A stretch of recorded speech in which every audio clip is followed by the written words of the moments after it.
The Mandan chief Forebears was given his name after a battle in which he charged his enemy with the strength of 4 bears.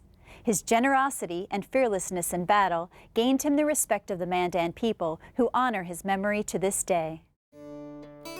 It is one of the primary questions we get here at the museum. Why is everything around here called Forebears? What was Forebears? Who was Forebears? We have the Forebears Bridge, we have the Forebears Casino, we have Forebears Village, and sometimes they even call us the Forebears Museum. People are sometimes a little bit surprised to learn that there were 2 chief forebears, or 2 warriors forebears. The Mandan forebears and then the Hidatsa forebears. They lived at different times in the history of our tribe, the Mandan forebears being the earlier of the 2. The reason that the Mandan forebears is so revered is because of his reputation as being a great warrior and defending the rest of the tribe from enemies and people that would be seeking to harm them. The Hidatsa forebears is known for being a great leader and negotiator at the Fort Laramie meeting in 1851.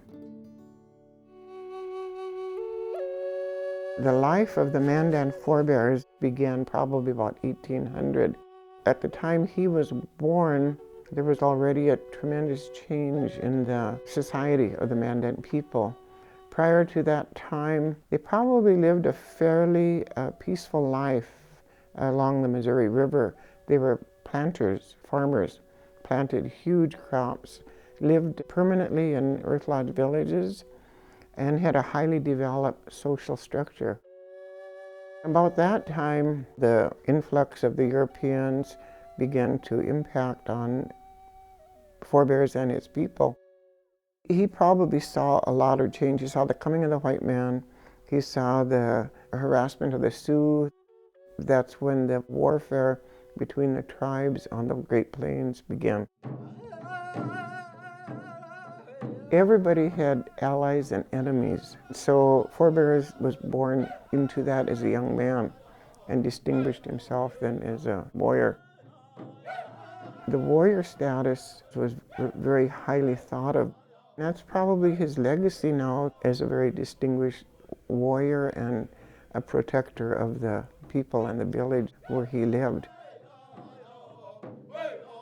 The most interesting thing about Forebears is how did he get that name? With Indian people, a person could have several names. They could have a name at birth, they could have a name when they became a young person, they could distinguish themselves in some manner and get another name. Forebears acquired his name from the fact that he was a great warrior. In a battle he had with one of the enemy tribes, they were amazed at how he could fight, and they called him that he fights almost like 4 bears together. That would be quite a strong fighter, I would say. He was also noted as being very congenial. When the white man first arrived, he was very hospitable and very welcoming. In June of 1837, then a boat came up the river, and they had a sick man on board, and he was left at the Mandan village, and they said, we'll pick him up on our way back down. Well, he had smallpox. The Mandan people were told, leave your villages, outrun this epidemic, outrun this germ.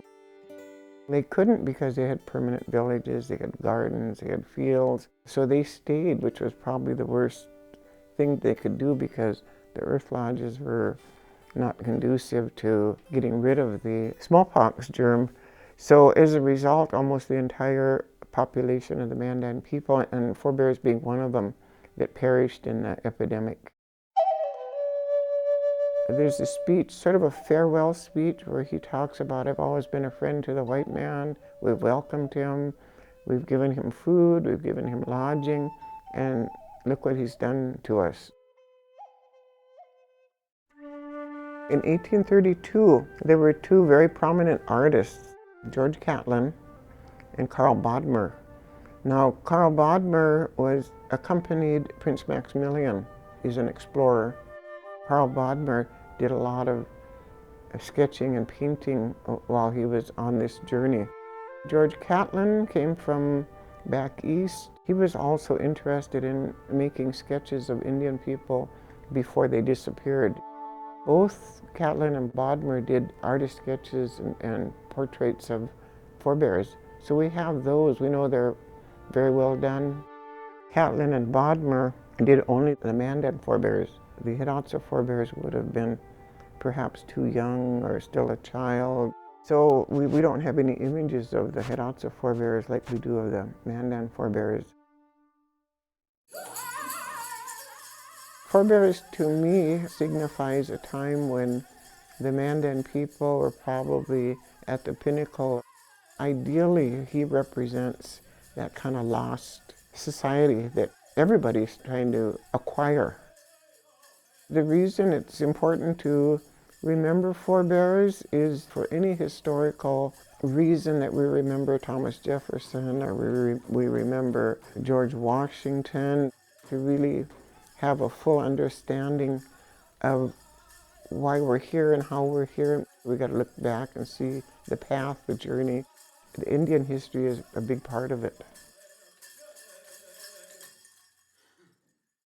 Prairie Mosaic is funded by the Minnesota Arts and Cultural Heritage Fund with money from the vote of the people of Minnesota on November 4th, 2008. The North Dakota Humanities Council, a nonprofit, independent state partner of the National Endowment for the Humanities. The North Dakota Council on the Arts, and by the members of Prairie Public.